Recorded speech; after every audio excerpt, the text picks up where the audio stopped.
Elizabeth Law, it is an absolute privilege to speak with you this evening. Thank you so much for making the time on what has to be an undoubtedly busy schedule.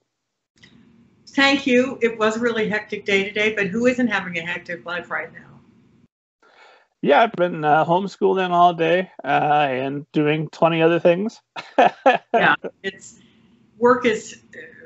everything takes twice as long during the pandemic.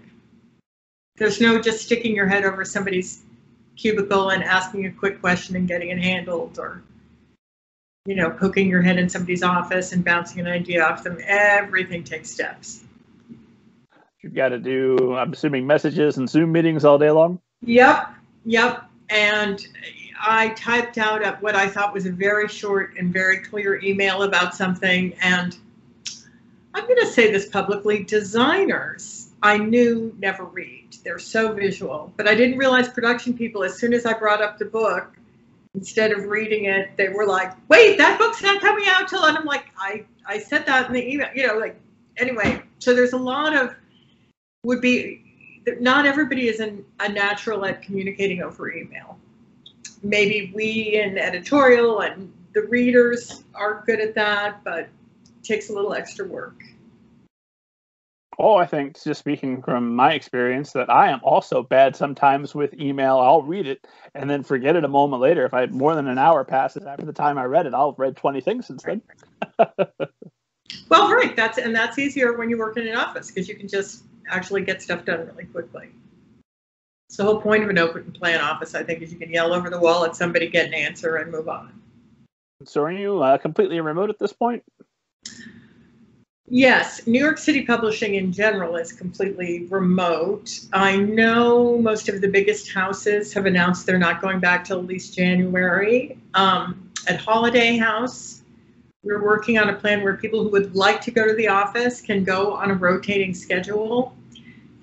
Things have been X'd out with tape so that nobody's too close. And if I went in one week, I couldn't go in the next week, things like that. And I would like that. I'm super extroverted. I'm amazed I lasted this long working from home. So it's taken all my tools. So I'll be glad when I can work a couple of days a week in the office.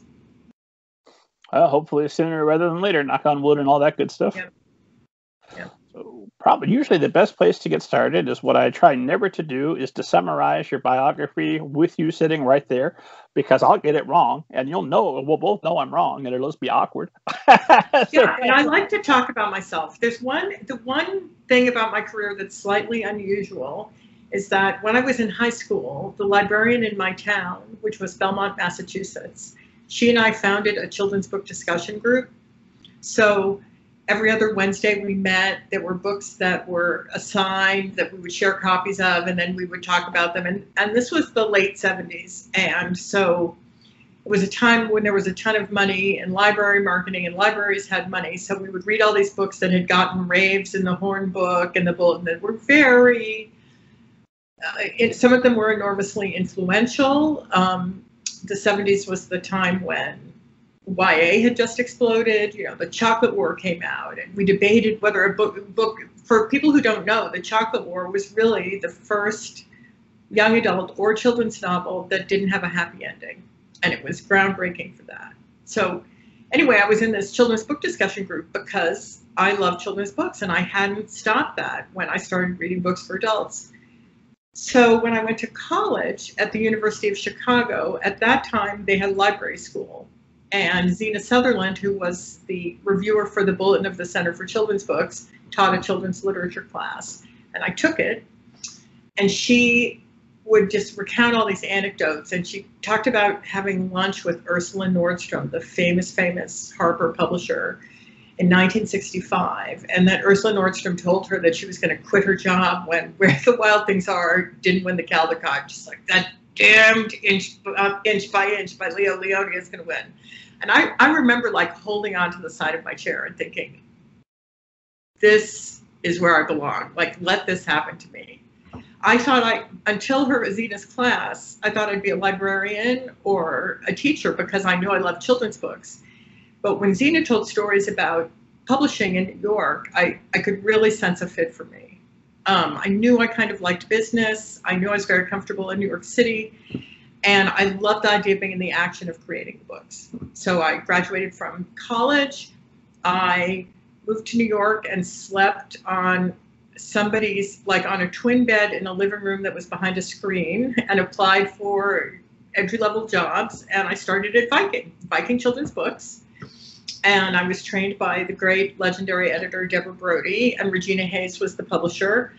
So from the two of them, I learned so much. And I worked there for 18 years when we published things like The Stinky Cheese Man came out then, and the whole sort of trend to funny books happened. We published Matilda. Excuse me, I forgot to turn my phone off. The Matilda by Roald Dahl. That's what? The Matilda by Roald Dahl. Oh my God. Yeah, it was so exciting. I never met him. I met several of his daughters. The manuscript was sent to Farrar Straus originally, and there's different stories about why it ended up with us and not there. We had acquired some of his books for paperback in the Puffin line, and after Matilda, we did all his other books, but Matilda was until he died, and a few that he sort of had after that. But Matilda was really the one that kind of rocked the world. You know, became such a classic. We didn't really know at the time that it was going to stand along with Charlie and the Chocolate Factory and James as one of the greats, but I think it has. The manuscript didn't emit a magic glow and maybe an ethereal sound to let you know it was the... It does not. And I know that the true story of the Three Little Pigs had been turned down somewhere else, and Lane Smith came in with his portfolio and said, you know, I have this manuscript that a friend of mine wrote. We thought it was really funny. And Regina Hayes made the decision to print it, and printed what at the time was not a very large quantity. It was 12,500 copies, and we knew we liked it, but we didn't know if anybody else would like it. And you know, it went, and then they did Stinky Cheese Man next, and kind of created a genre. So those are a few stories. I'm sorry, I told you I was the queen of anecdote. So. No, I love anecdotes. Tell us more about finding Matilda and all sorts of wonderful things, because you've done just about everything there is to do in publishing at this point, yeah? Well, first of all, I didn't find Matilda. I was an assistant when Matilda was sent in. Being part of the search party? Is that fair, or not even that? No. I saw it. I probably wrote the catalog copy and flap for it, because I did a lot of that in those days. And I know that Dahl wasn't taking much editorial feedback, if any, at that time.